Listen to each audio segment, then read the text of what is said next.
ऐसी बेरोजगारी के टाइम पर फाइनेंशियली जूझ रहे हैं स्टूडेंट्स। कोई भी सरकारी नौकरी मिल जाए, भले ही ग्रुप डी की हो, तो भाई जो स्टूडेंट ऐसा करता है कि फॉर्म भरा, उसके बाद में कोचिंग की तरफ गया, तो भाई इस तरीके से ना सिलेक्शन होना ना बड़ा मुश्किल हो जाता है।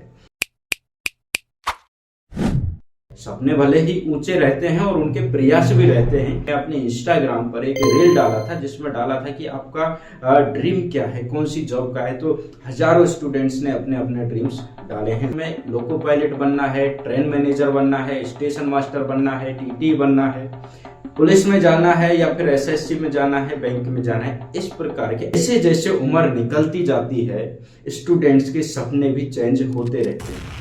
जब अपनी एजुकेशन कंप्लीट करके कॉम्पिटिटिव एग्जाम्स में जब आते हैं, तो पहले उनका एक अच्छी पोस्ट का सपना होता है, लेकिन उसके अकॉर्डिंग वो तैयारी नहीं कर पाते हैं, उतनी मेहनत नहीं कर पाते हैं, सिलेक्शन नहीं होता है, तो धीरे धीरे उनके सपने नीचे आते जाते हैं। इसलिए मैं आपको सजेस्ट करूंगा, आप अगर इस प्रकार की पोस्टों पे आना चाहते हैं, रेलवे, बैंक, एसएससी, पुलिस में, तो आप तैयारी करें शुरू से ही एसएससी की क्यों? क्योंकि एसएससी की तैयारी करने से आपको एक अच्छे लेवल की सारी सब्जेक्ट्स पढ़ने को मिलेंगी। और जो एसएससी का सिलेबस है, अब बाकी का ये सिलेबस देखिए, स्टेशन मास्टर हुआ रेलवे में, लोको पायलट, टीटी और पुलिस का हुआ, बैंक का हुआ, ये सभी पोस्टों का सिलेबस जो है लगभग सेम है। एसएससी के अंडर में ये सब लगभग आ रहा है, करीब 70-80%। इसलिए आप अगर एसएससी की तैयारी करते हैं, एक अच्छे लेवल की तैयारी होगी, भले ही आपका सिलेक्शन ना हो, भले ही आपका ड्रीम एसएससी ना हो, तब भी आपको करनी चाहिए। क्यों करनी चाहिए? क्योंकि अगर आप एसएससी की तैयारी करते हैं, आपकी maths, reasoning, science, GK, English, ये सभी इतनी बढ़िया होगी आपकी तैयारी कि आप रेलवे के और भी एग्जाम्स बड़े आराम से निकाल लेंगे, अगर आप तैयारी अच्छे से करते हैं तो। इसलिए कुछ आप सपोज दैट स्पेशल अगर पुलिस की तैयारी करने के लिए कोचिंग करने जाते हैं, तो सिर्फ पुलिस का ही आपको लेवल वहां पर मिलेगा। उसके लिए क्या आप फिर से लोको पायलट का या फिर टीटी का या फिर स्टेशन मास्टर का, आरपीएफ का या फिर एसएससी का आप फॉर्म अप्लाई करेंगे, तो क्या दोबारा से आप फिर से उनकी अलग से कोचिंग करने के लिए जाएंगे? आपका समय भी बर्बाद है, पैसा भी बर्बाद है। और ये समय जो है ना, एक स्टूडेंट के लिए बहुत कीमती है दोस्त। आपकी 1 साल लेट होने का मतलब है 4-6 साल लेट होना। आपको पता ही है, जो स्टूडेंट 2018 में एएलपी का फॉर्म नहीं भर पाया था, उसको 6 साल इंतजार करना पड़ा है दोबारा से फॉर्म भरने के लिए।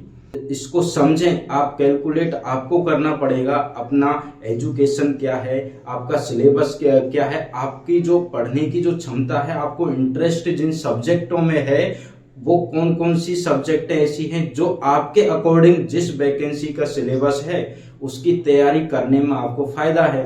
जैसे सपोज दैट आप मैथ्स, रीजनिंग और साइंस में आपको इंटरेस्ट है, तो लोको पायलट की जो पोस्ट है बहुत बढ़िया है, क्योंकि सिलेबस इन ही सब्जेक्टों का उसमें है।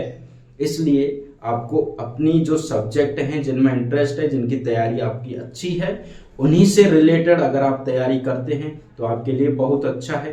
सपोज दैट आपने आज फॉर्म फिल किया, उसके बाद आप किसी एग्जाम की तैयारी करने लगे, तो फॉर्म भरने के बाद 4-5 महीने का मैक्सिमम टाइम ही मिल पाएगा एग्जाम होने के बीच। अब इतने टाइम में आप सिर्फ एक कोचिंग भी कंप्लीट नहीं कर पाएंगे।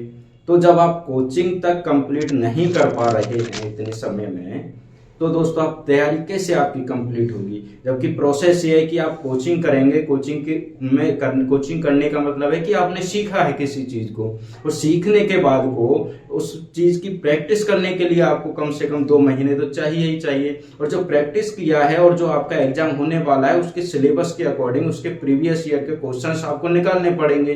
तभी तो आपको पता चलेगा ना कि मेरा पेपर जो है कैसा होने वाला है, कहाँ से उसके क्वेश्चंस आने वाले हैं और किस लेवल के क्वेश्चंस आने वाले हैं। तो उस तरीके का, उसी माहौल में ढलने के लिए फिर आपको कम से कम 1 महीना तो चाहिए चाहिए।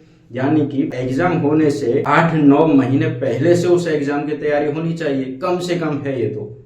वरना 1 साल पहले होनी चाहिए कि आप पहले सब्जेक्ट्स की तैयारी करें, मैथ्स की, रीजनिंग की, साइंस की सेपरेट। और इसकी ये नहीं कि हम किसी पर्टिकुलर एक एग्जाम के लिए तैयारी कर रहे हैं, इसकी तैयारी एक अच्छे लेवल की 80-90% नंबर लाने लायक तैयारी होनी चाहिए। उसके बाद आप किसी चीज का फॉर्म अप्लाई किए हैं, उसके सिलेबस के अकॉर्डिंग आपको तैयारी करनी है। तो भाई जो स्टूडेंट ऐसा करता है कि फॉर्म भरा उसके बाद में कोचिंग की तरफ गया, तो भाई इस तरीके से ना सिलेक्शन होना ना बड़ा मुश्किल हो जाता है। जिनका सिलेक्शन होता है ना वो 80% स्टूडेंट ऐसे होते हैं जो कोचिंग करके साल भर पहले 6 महीने पहले बैठे हुए हैं, कमरे में बंद होकर के लाइब्रेरी में 12-12 घंटे पड़े हुए हैं और वो सिर्फ सेल्फ स्टडी करने में लगे हुए हैं। अपनी जो कमियां हैं, अपनी जो गलतियां हैं उनको सुधारने में लगे हुए हैं। ऐसे वो स्टूडेंट हैं और वो लोग सिलेक्शन लेते हैं। इसलिए आपको एक डायरेक्शन चाहिए कि आप शुरू में जब से आए तो किस तरीके से आपको पढ़ना है। आप किसी कम जिसका एग्जाम का लेवल है उसकी कोचिंग करने के लिए जाएंगे तो आपको दोबारा से किसी और एग्जाम की कोचिंग करनी पड़ेगी।